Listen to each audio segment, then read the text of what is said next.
This patient was referred to me for endodontic treatment of tooth number 31, lower right second molar. Crown is only a few weeks old. Patient stays ever since the crown was placed.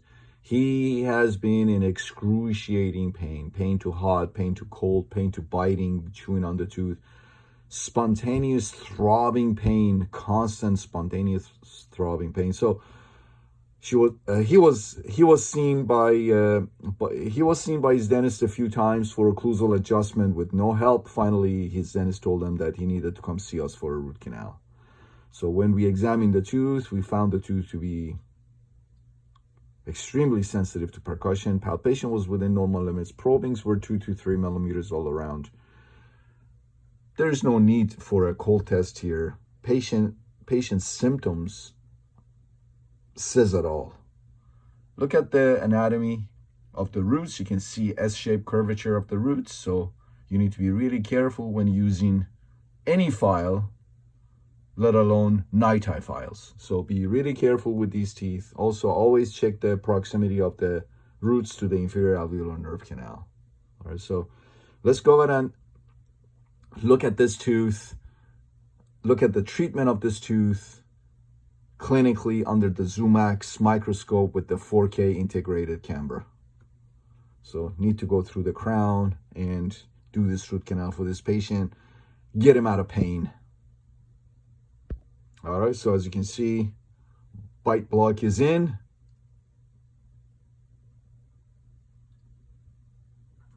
This patient had dental phobia, so we had to sedate him. Vaseline on the lips to make sure their lips don't crack. Local anesthetic goes in. This is lidocaine with epi. Marcaine is next. Long-lasting local anesthetic. Rubber dam clamp goes on the tooth. No rubber dam, no root canal. Lock it in. Make sure it's stable.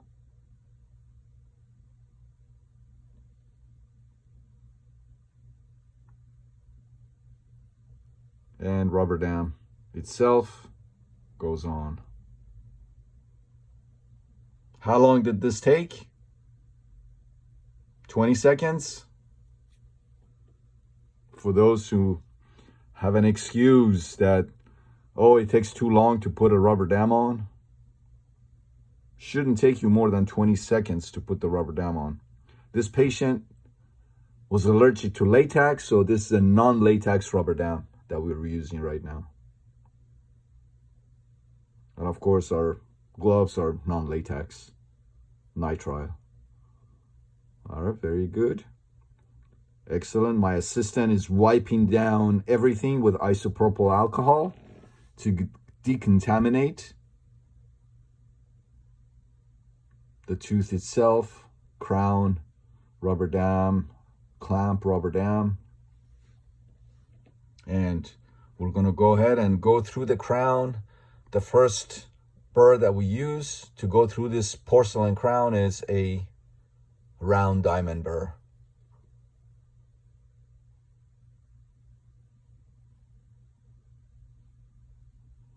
We're cutting a little slit in the rubber dam on the other side to make sure that the patient can breathe. If they're a mouth breather, they can breathe through their mouths. They're hooked up to oxygen too, nasal cannula. But we also want to make sure that if they're mouth breathers, they can breathe through their mouth too. The rubber dam is not obstructing their breathing. All right, so here we go with the round diamond to go through the porcelain crown. My assistant is suctioning on this side.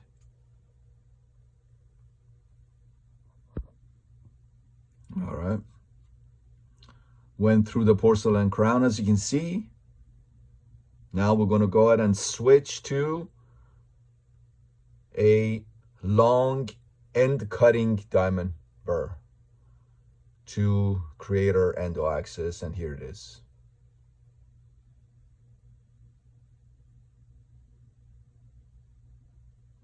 We're under the Zumax microscope. Zumax microscope.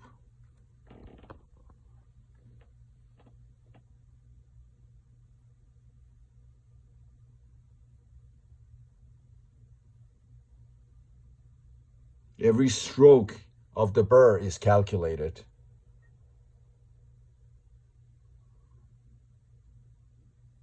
It takes years to master working under a microscope. Using your mirror and being able to look at your mirror and be able to use your high-speed handpiece and your burrs. Takes years. But it can be done. It can be done. If you don't have a microscope, use strong loops with strong, good lighting. But you definitely need magnification if you want to do root canals properly.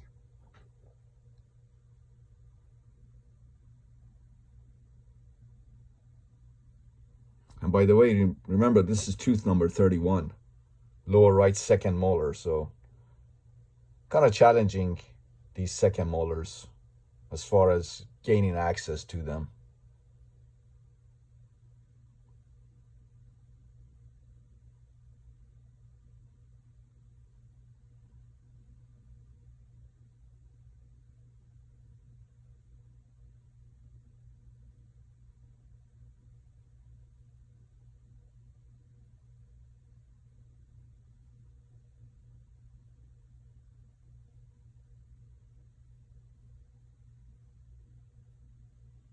Still working on the endo axis here.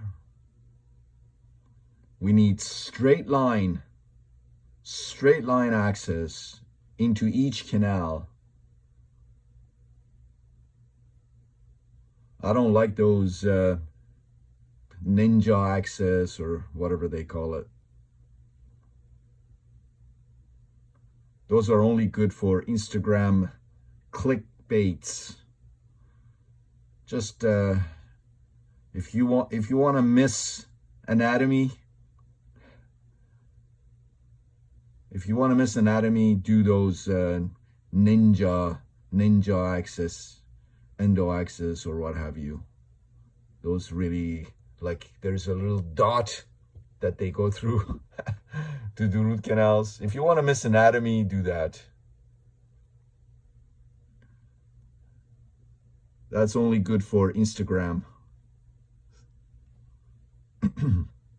All right, now that I've made my endo axis, let's go ahead and clean it up. So right now I'm using my number 20 flare file. Flare file is a stainless steel K file with 5% taper. My reciprocating handpiece here, M4 reciprocating handpiece. I'm running it at 1000 RPM. Torque off, so there's no torque. This reciprocates, so if you turn the torque on, then it stops. It doesn't work.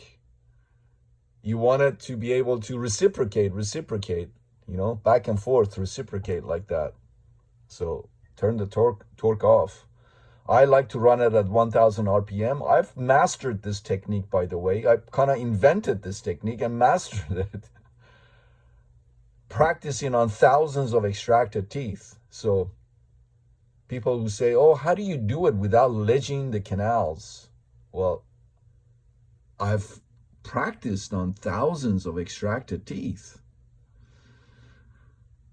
All right, so I'm using a spoon right now to just remove the remaining pulp tissue from the pulp chamber. As you can see, just clean it up.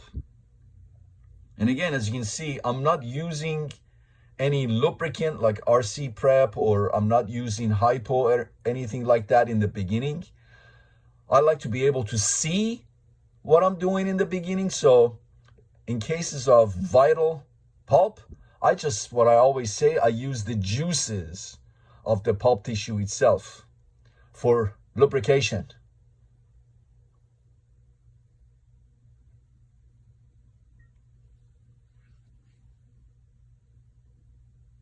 I'm beginning to realize that this is a special tooth. It's one of those teeth that the two mesial canals, they're right next to each other, and there's basically no separation.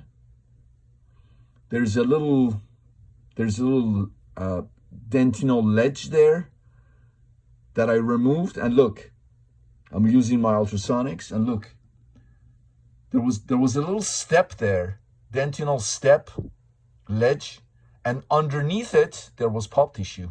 There you go. See? All that pulp tissue was hiding underneath that little roof, that little step. And I just used my ultrasonics to remove that. See how important magnification is? And paying attention to the details. You can have magnification, but if you don't know what you're looking at, you will still miss stuff. Magnification automatically doesn't mean that now suddenly you're gonna locate things, you're gonna find things. If you still don't know what you're looking at and you're just magnifying magnifying the image, magnifying the object, you're still gonna miss stuff. You can only see things when your eyes are trained. If your eyes aren't trained and you magnify things, you're just looking at a huge tooth with under high magnification. So you need to be able to train your eyes so you can see things and then you can address them. Otherwise, magnification will do you no good. That's why it's extremely important to practice on extracted teeth under magnification and be curious, because when you're practicing on extracted teeth, then you can, if you see something, just go ahead and try it. If you perforate, that's a lesson. You learned the lesson. You perforated an extracted tooth. You didn't perforate on a patient's tooth. You perforated on an extracted tooth, and you gained a lot of knowledge. Now you know, okay, all right, so I shouldn't have done that. That's a very valuable lesson. That's why it's important to practice on extracted teeth. Not one or two. I'm talking hundreds. If you want to get good at endo, you need to practice on hundreds and hundreds of extracted teeth. So you saw how I'm using this flare file. I use it in a brushing motion to pull out pulp tissue. And you can see I still haven't used hypo yet.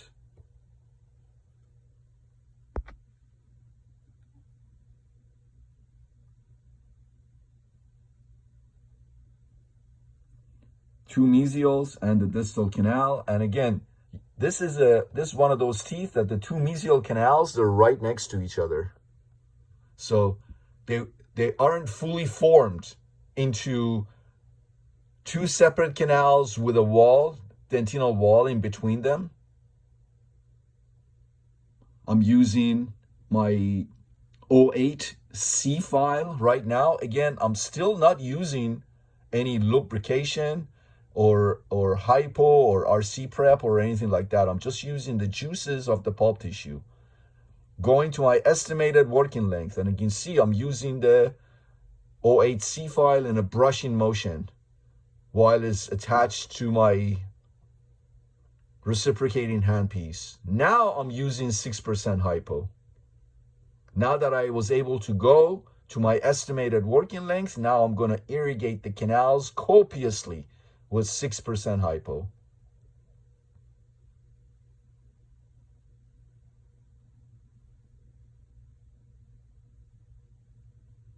And look at my assistant with her suction there, ensuring that no hypo will get outside of the tooth. Hypo is contained within the pulp chamber. 6% hypo. All right, let's go in with our 10C file now attached to our reciprocating handpiece that I'm running at 1,000 RPM. Again, pay attention to how I'm using this reciprocating handpiece and 10C file, up and down, brushing motion, brushing away from the danger zone towards the, if I'm in the mesiobuccal, I'm brushing towards the mesiobuccal line angle. If I'm in the mesiolingual, I'm brushing towards the mesiolingual line angle and away from the furcation. Let's go into the distal canal, and again, I'm brushing away from the furcation towards the distal of the tooth. Brushing the walls, all right? Walls of the canals. Brushing the walls of the canals. And take a look at the hypo. You can see that it's bubbling, fizzling, and that means that it's dissolving organic tissue. I switch to my yellow irrigation needle now. It's thinner, so I can go deeper into the canals with it. 6% hypo. Pay attention to how I'm using it. I'm not allowing it to lock into the canal. Up and down, minimal pressure on the plunger of the syringe. All right, I'm drawing the tooth now to just inspect it further under the magnification of the Zumax microscope. All right, let's go and get our working lengths. I'm using a 10C file attached to my Find Apex locator manufactured by 8 Teeth.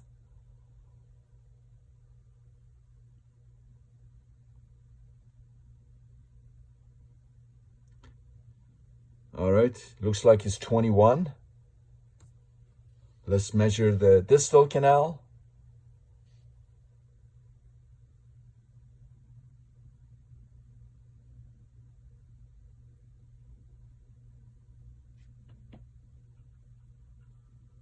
Looks like distal is also 21 millimeters.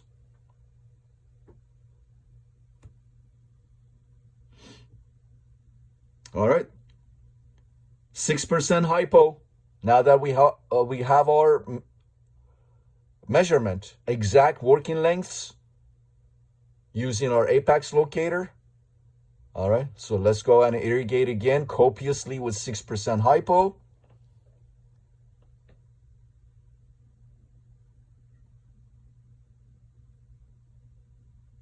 And go in with our number 15 C file.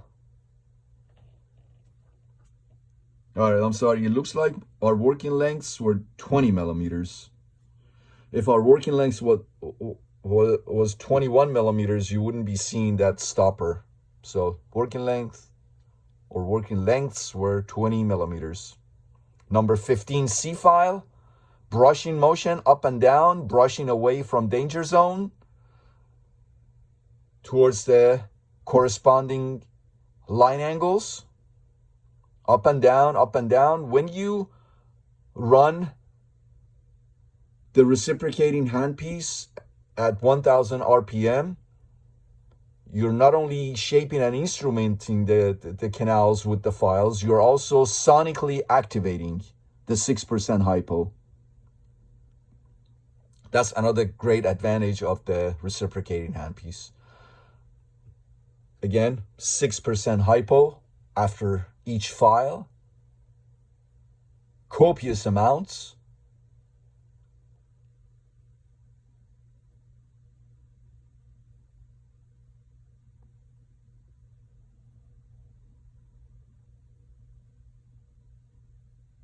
You can see how much hypo we use.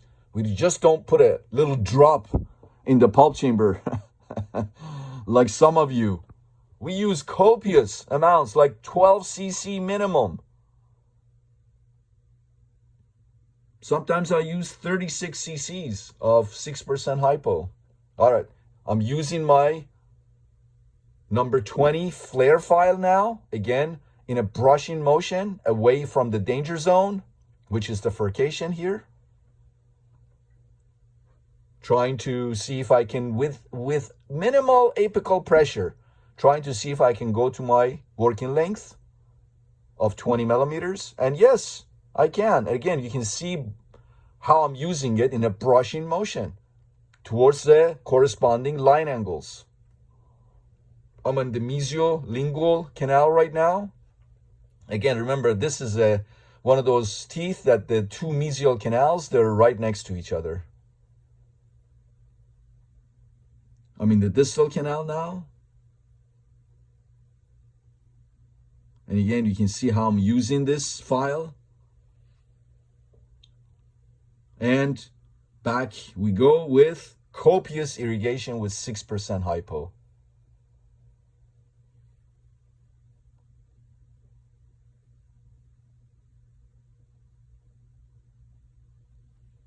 Be very careful. Remember, I showed you the S-shaped curvature of these canals. Be very careful when filing.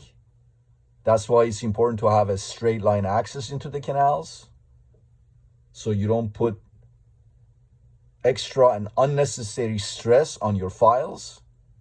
All right, here I go in with the S2 file, not NITI file, of the eFlex S series of files, NITI files, manufactured by 8 Teeth.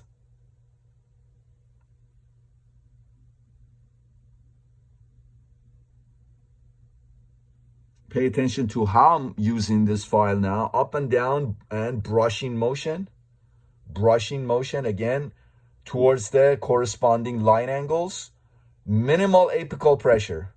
Minimal apical pressure. I'm running it at 300 RPM.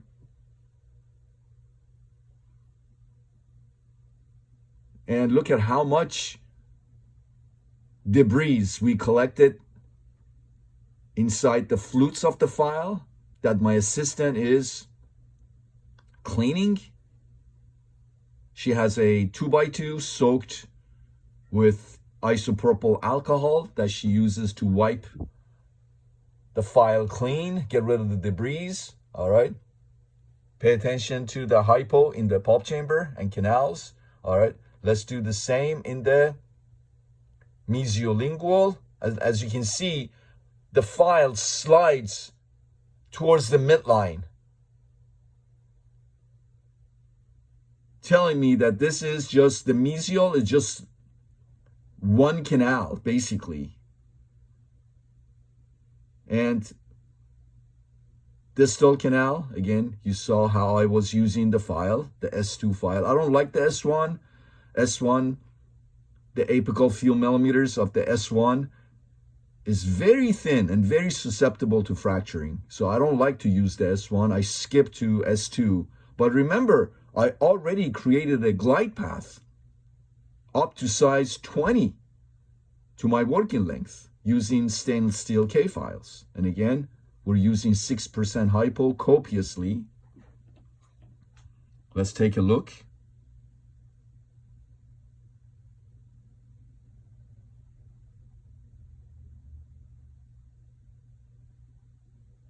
All right, let's go ahead and inspect it using the microsuction.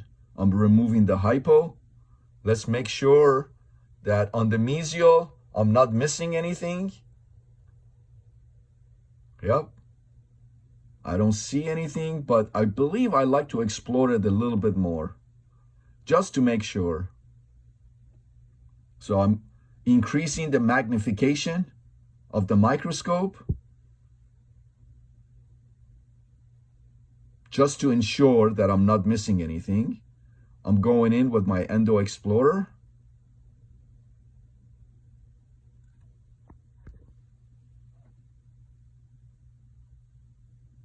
What is that? What is that there?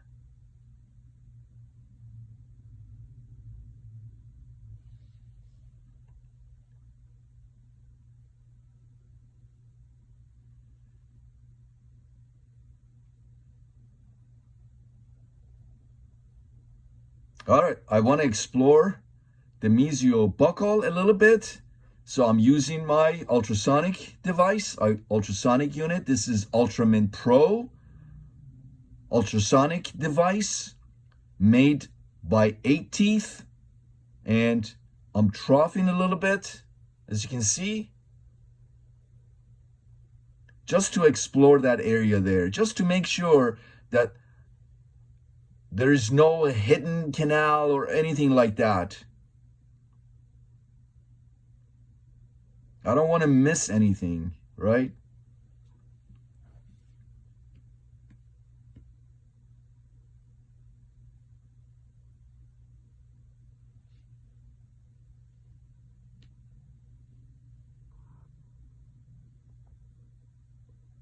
All right, so that ultrasonic tip was a little too large, so I switched to a different ultrasonic tip with a thinner, more slender tip, so I can explore that area a little bit more, open it up, just to make sure that under that dentin, I don't have a canal.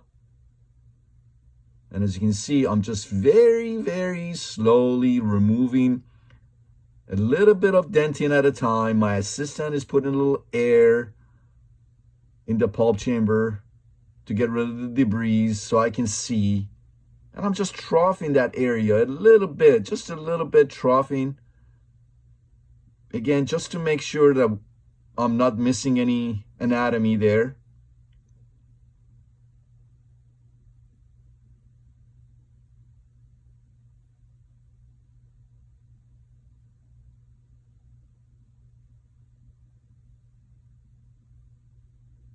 There is no rush. We're taking our time. We want to do it properly. We just don't want to just do it. It has to be done properly. All right. All right. 6% hypo. Copious amounts.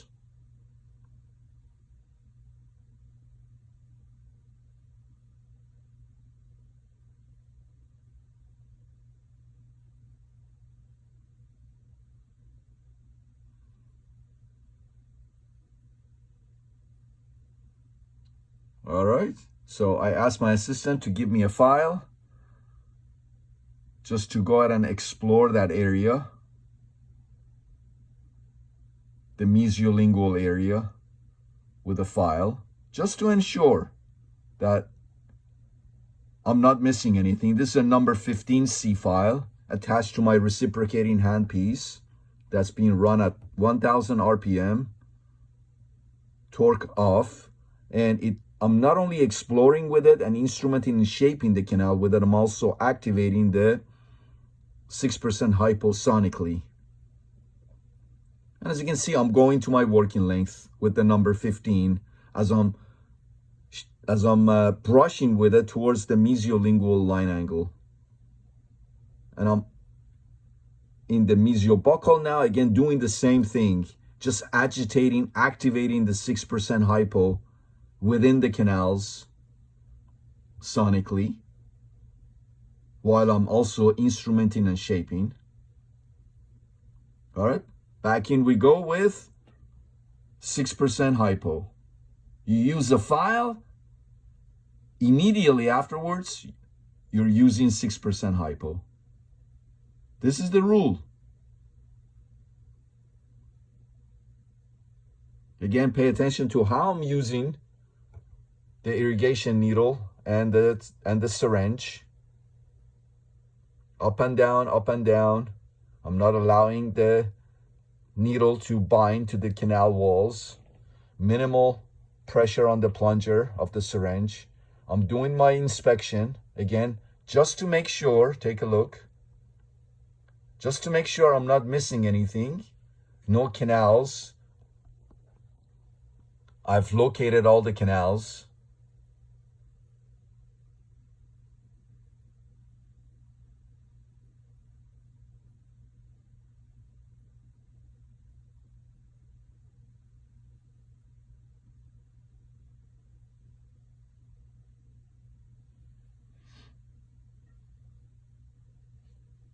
Pay attention to my endo axis.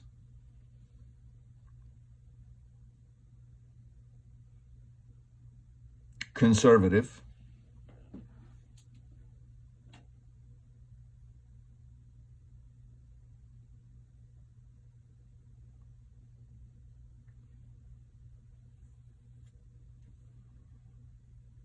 Okay. Inspection complete. In we go with 6% hypo again.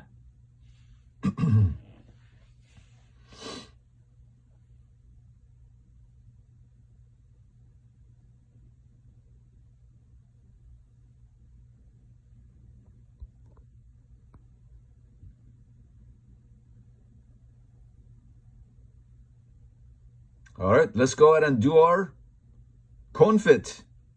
Gutta percha cone fit. This is just number 20 GP.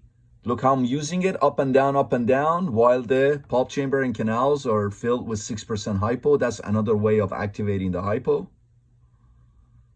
Up and down, measuring it. If it's long, then I will cut it accordingly. Cut the tip accordingly. So I'm custom making my gutta percha cones, master gutta percha cones. Custom making master gutta percha cones using the number 20 gutta percha cone, 5% taper. All right, I'm in the distal canal right now, doing the same thing, measuring to my working length. If it's long, I will cut the tip accordingly.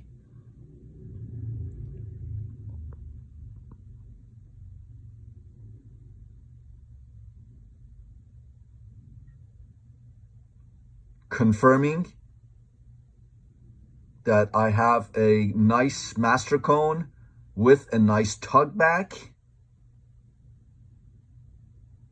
Very nice. Final irrigation with isopropyl alcohol, 70%. Microsuction to remove the isopropyl alcohol from within the canals. And then further drying of the canals with sterile paper points. Just a little air. And then sterile paper points.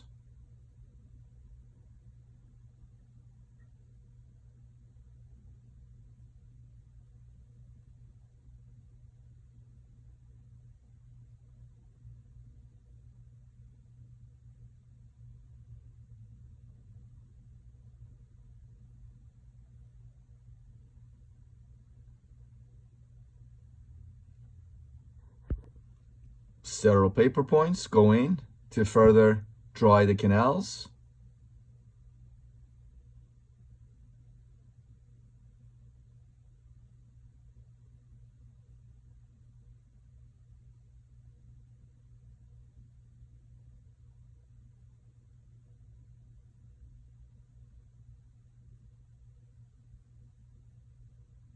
Sealer goes in with sterile paper points. I like to coat the canal walls with sealer.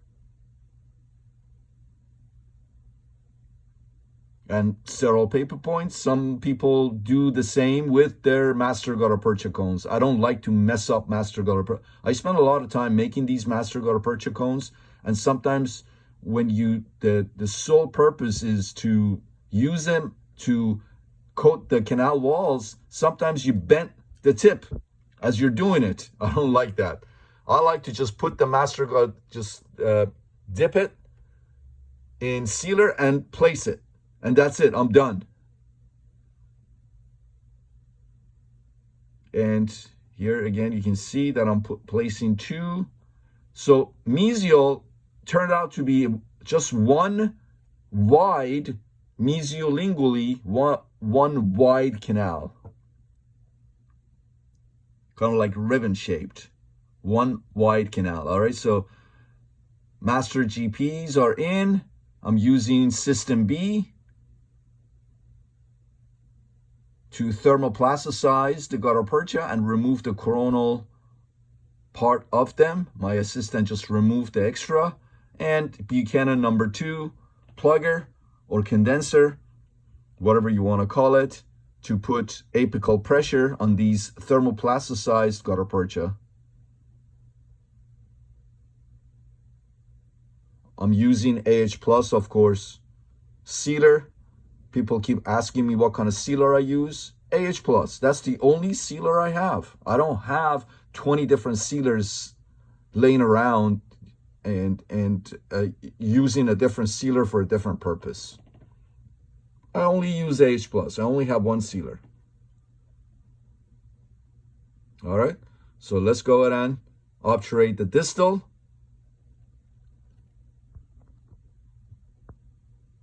Master gutta percha dipped in AH Plus sealer goes in.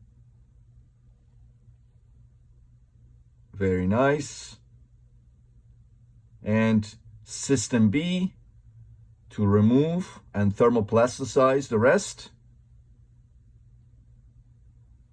Apical pressure using Buchanan condenser or plugger.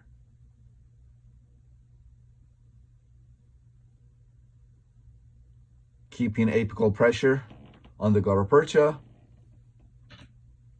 so it can only expand as it tries to cool laterally. That's how you get those beautiful laterals that you see on my post-root canal radiographs. But first, you need to clean those laterals. You can't fill a lateral that's still filled with pulp tissue. That's why it's important to use 6% hypocopiously and constantly activate it. I'm using my Obtura gun and adding or backfilling the remainder of the canals with thermoplasticized gutta percha. And again, using my Buchanan plugger number 2 to condense the gutta percha. And we are done, basically. We are done with this root canal. So the next is just using isopropyl alcohol and a cotton pellet to clean the pulp chamber of all the extra sealer that you see there. Make sure it's nice and clean. Sterile sponge goes in and cavet goes in, and we are done. All right, here we go with the isopropyl alcohol, cleaning the pulp chamber, drying it, sterile sponge next, and cavet, and we are done. So look at that, beautiful, nice and clean, sterile sponge, and cavet goes in next. Just like that, and we are done. All right, so let's go ahead and take a look at the root canal radiographs, and we'll talk some more.